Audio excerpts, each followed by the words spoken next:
이제 오늘 누가복음 10번째 시간으로 이 시간 가룟 유다는 왜 실패한 자가 되었는가 라는 제목으로 하나님 말씀을 증거하겠습니다.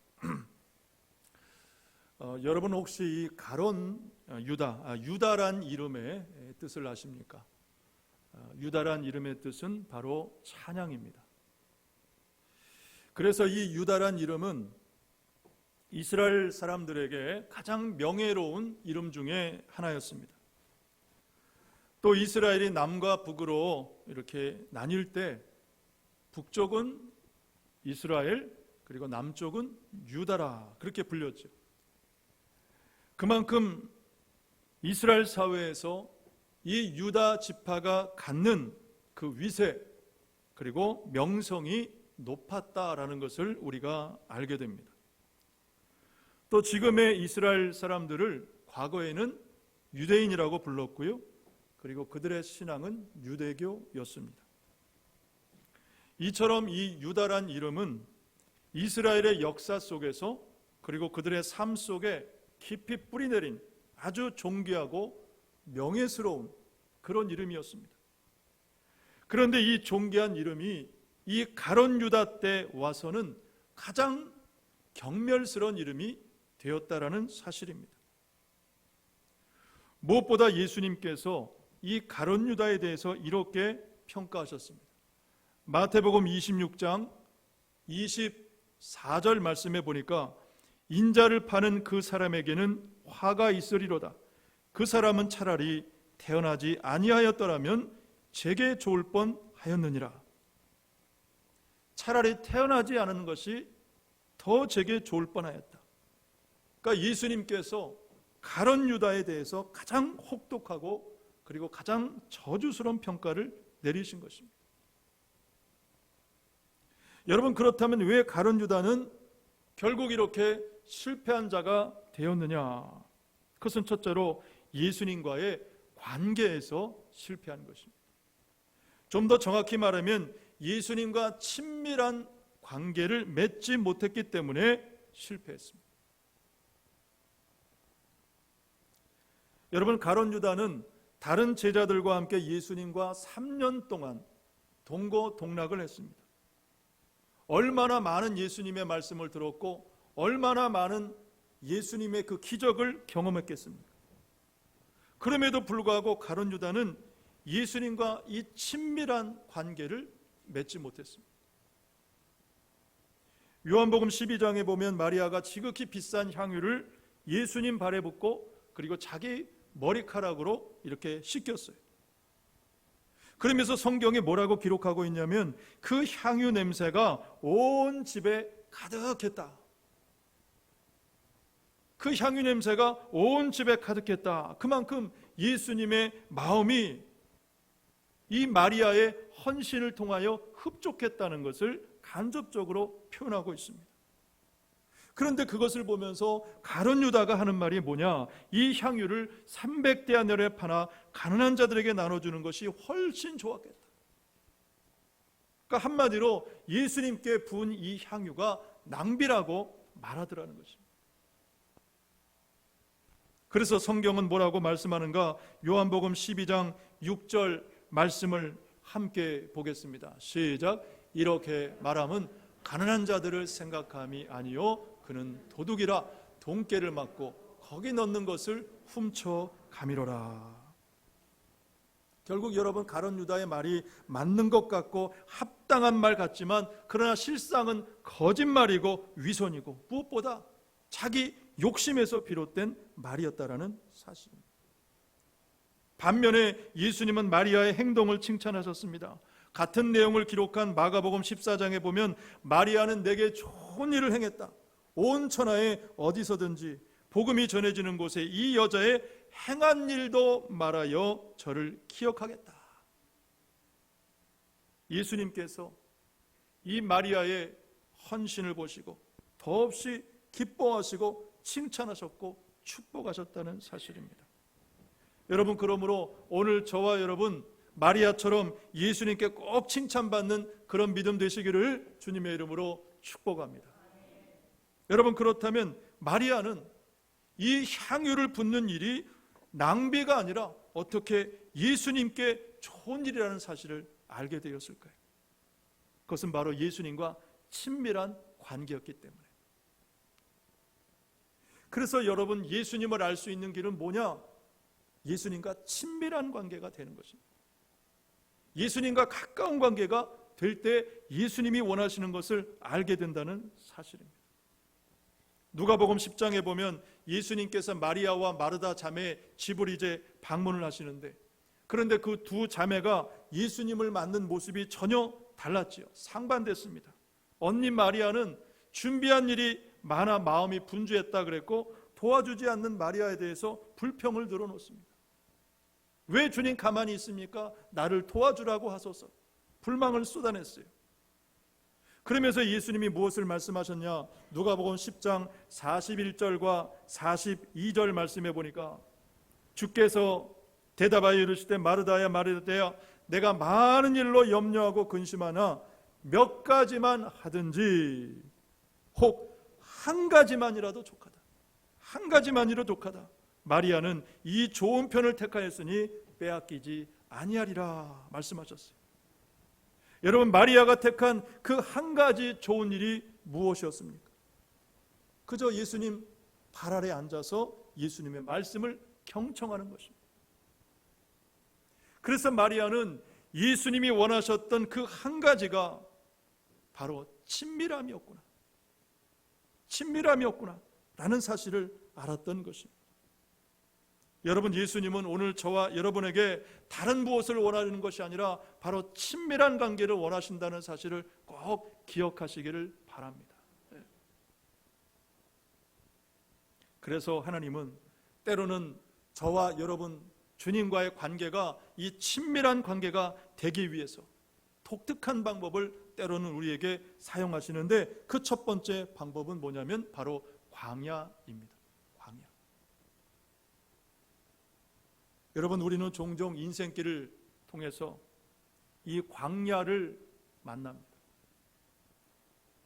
외로운 광야, 고립된 광야, 가난한 광야, 거친 광야, 아무도 도와줄 사람이 없는 광야를 우리에게 허락하십니다. 그렇다면 왜 하나님은 우리에게 이 광야를 허락하시느냐? 바로 광야를 통해서 하나님과 친밀한 관계를 맺으라는 것입니다. 출애굽기 말씀 보면 이스라엘 백성들은 애굽에서 나름대로 편하게 그렇게 살았어요. 그랬던 그들을 하나님은 출애굽시키셨습니다. 그리고 그들을 어디로 몰아가셨습니까? 광야로 몰아가셨어요. 출애굽기 19장 말씀에 보면 이스라엘 백성들이 이제 출애굽한 지 3개월이 되었을 때 하나님께서 이스라엘 백성들에게 비로소 이런 말씀을 하셨습니다. 19장 5절과 6절 말씀을 우리 함께 보겠습니다. 시작. 세계가 다 내게 속하였나니 너희가 내 말을 잘 듣고 내 언약을 지키면 너희는 모든 민족 중에서 내 소유가 되겠고 너희가 내게 대하여 제사장 나라가 되며 거룩한 백성이 되리라. 너는 이 말을 이스라엘 자손에게 절할지니라. 아멘. 여러분, 무엇이 하나님의 뜻입니까? 왜 하나님께서 광야로 이스라엘 백성들을 몰아가셨습니까? 그 광야를 통해 하나님의 소유가 되고 그리고 거룩한 백성이 되는 것이죠. 하나님과 더 친밀한 관계를 위해서 광야로 몰아가신 것입니다. 여러분, 그러므로 지금 혹여 인생의 광야 가운데 있다면 여러분 거기서 하나님을 만나시기를 바라고 더 하나님과 친밀한 관계가 되시기를 주님의 이름으로 축복합니다. 두 번째 하나님이 쓰시는 방법은 버려둠입니다.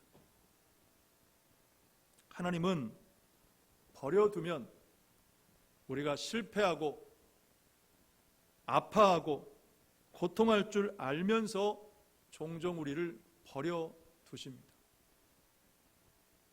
왜냐하면 그 실패를 통해서, 버려둠을 통해서 더 가까워지기 위함이죠. 탕자의 비유가 그 좋은 예가 됩니다.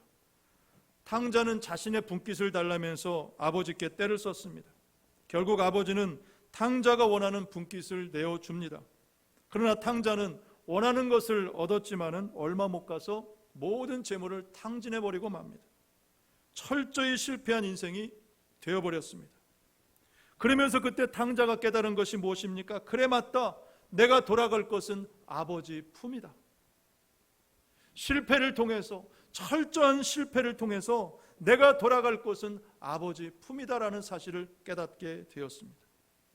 그리고 마침내 탕자가 돌아왔을 때 아버지는 그 아들을 보면서 치근히 여기고 달려가서 입을 맞추었습니다. 여러분, 우리도 탕자처럼 실패할 때가 있습니다. 중요한 것은 때로는 우리가 탕자 같고 탕자처럼 실패할 때도 있지만 우리에게는 돌아갈 아버지 품이 있다라는 사실입니다.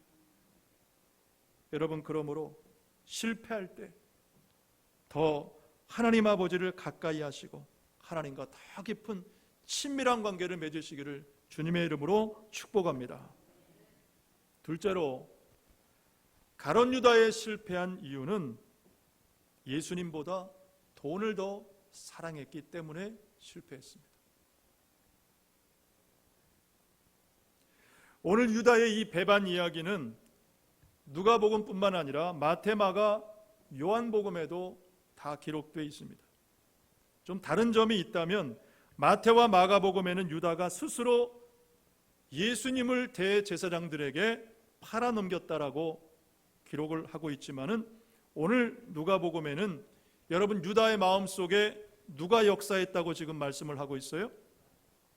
본문 3절 말씀을 우리 한 번 더 보겠습니다. 본문 3절 시작. 12 중에 하나인 가룟이라 부르는 유다에게 사탄이 들어가니 그랬습니다. 사탄이 들어갔다. 이에 대해서 요한복음은 좀 더 특별하게 기록을 하고 있는데 요한복음 13장 2절에 보니까 이렇게 기록하고 있어요. 마귀가 벌써 시몬의 아들 가룟 유다의 마음에 예수를 팔려는 생각을 넣었다. 자, 무엇을 알게 되냐면 여러분, 이 사탄의 유혹과 계략이 대단히 집요하고 그리고 끈질기다. 여러분, 사단은 쉬운 상대가 아닙니다. 굉장히 집요하고 끈질겨요. 우리가 이미 살핀 것처럼 누가복음 4장에 보면 예수님께서 마귀에게 시험을 받는데 3번 시험을 받으시죠. 그러니까 한 번 시험하고 포기하거나 물러가는 것이 아니라 2번, 3번 계속해서 마귀는 우리를 시험한다. 근데 여러분, 좀 독특한 것은 뭐냐면 누가복음 4장 13절에 마귀가 예수님을 3번 시험하고 그 다음에 얼마 동안 떠나니라 그렇게 기록을 하고 있습니다. 자, 얼마 동안 떠났다는 것은 무엇을 의미합니까? 잠시 떠난 거예요. 돌아올 것을 예정하고 떠난 것입니다. 자, 그렇게 예수님을 떠났던 사단이 마귀가 언제 다시 나타나냐? 오늘 본문에 지금 나타나고 있어요. 3절에 유다에게 사탄이 들어갔다. 여러분, 그래서 이 사탄은 쉽게 포기하지 않습니다. 집요하고 끈질깁니다. 우리가 한번 물리쳤다고 극복했어도 어느 순간 다시 나타나는 것이 사단 마귀예요. 사단의 유혹입니다. 왜냐하면 오직 이유는 하나입니다. 우리의 믿음을 허물어뜨리고 그리고 결국 하나님에게서 멀어지게 하는 것. 그 목적을 가지고 우리를 끊임없이 유혹하는 것입니다. 그래서 여러분, 특별히 사단이 자주 쓰는 전략과 유혹이 뭐냐? 바로 뭘까요? 돈입니다. 네, 돈입니다. 돈으로 우리를 끊임없이 유혹을 합니다. 그래서 기독교 개혁자인 마틴 루터가 이런 말을 했죠. 우리에게는 3가지 회심이 필요한데 첫째는 가슴의 회심이고 둘째는 정신의 회심이고 그리고 셋째는 돈주머니의 회심이다. 여러분, 돈에는 양면이 있는 것처럼 분명히 좋은 면도 있고 밝은 면도 있고 어두운 면도 있습니다. 양면을 다 갖고 있습니다. 그러나 우리 인간의 역사를 쭉 돌이켜보면은 돈은 밝은 면보다는 어두운 면이 강했다라는 것을 우리가 알게 되는데,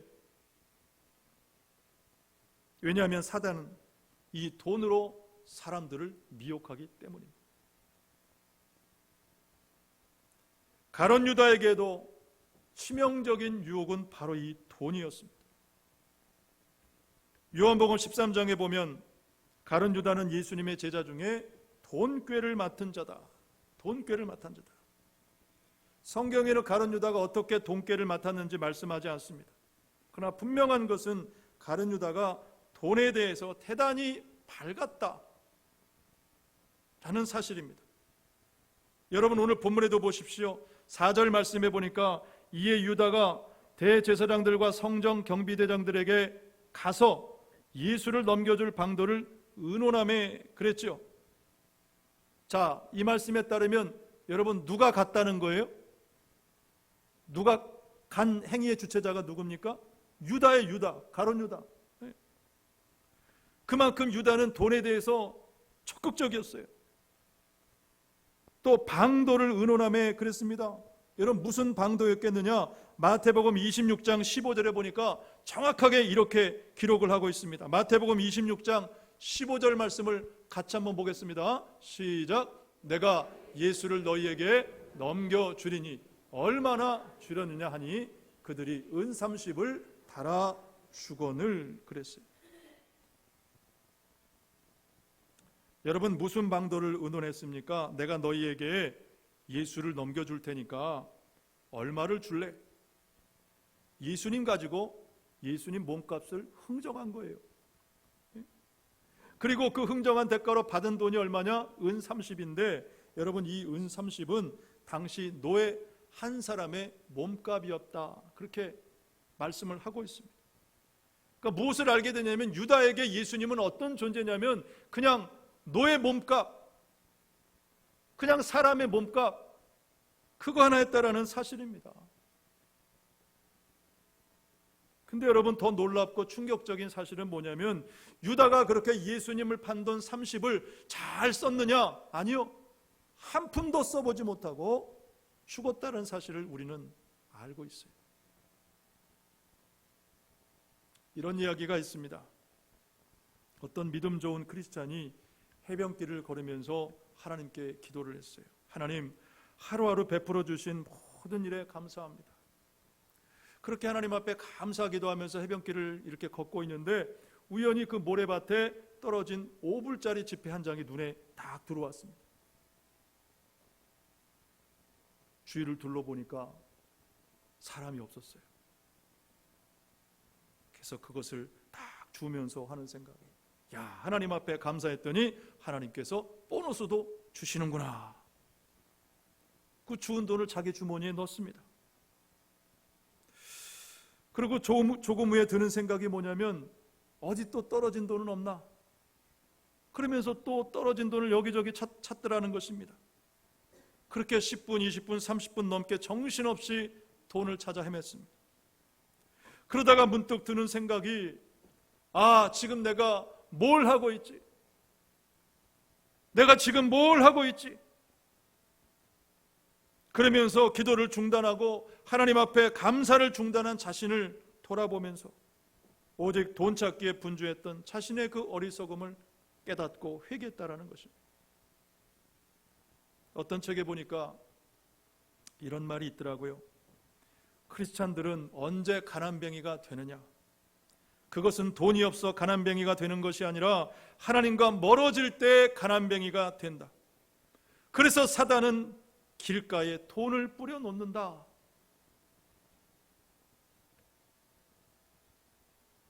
여러분, 돈에는 물론 어두운 면만 있는 것은 아닙니다. 우리가 적절히 통제하고 잘 사용하면 돈처럼 또 귀한 많은 것도 없는 것이죠. 요한복음 19장에 보면 니고데모는 값비싼 침량과 몰약으로 예수님을 장사했습니다. 그리고 부자 아리마대 사람 요셉은 예수님의 그 시신을 자기를 위해 준비해 둔 그 묘실에 예수님을 모셨어요. 한 번뿐인 예수님의 장례를 위해서 가장 귀한 것을 드릴 줄 알았다는 것입니다. 결국 돈은 어떻게, 무엇을 위해, 누구를 위해 쓰느냐가 중요한 것입니다. 우리가 이미 살펴본 것처럼 누가복음 20장에 보면 예수님은 돈의 정직에 대해서 이렇게 말씀하셨습니다. 가이사의 것은 가이사에게, 하나님 것은 하나님께 바치라. 여러분, 무엇이 예수님이 말씀하시는 정직입니까? 국가에 대한 세금의 의무를 다하는 것이 정직이고, 하나님께 예물을 드리는 것이 또한 정직이라고 말씀하고 계십니다. 여러분, 아무쪼록 돈보다 더 예수님을 사랑하시기를 바라고, 그리고 하나님 주신 것, 하나님의 영광을 위해서 아낌없이 쓰시다가 다 천국 가시기를 주님의 이름으로 축복합니다. 오늘 말씀을 마칩니다. 요한복음 10장에 보면은 예수님께서 우리와 주님의 관계를 양과 목자의 관계로 비유를 하셨습니다. 양과 목자의 관계, 뗄래야 뗄 수 없는 친밀한 관계다. 그래서 양인 우리는 오직 목자 대신 예수님만 바라보고 따라가면, 그러면 부족함 없는 푸른 초장으로 저와 여러분을 인도하시는 줄로 믿습니다.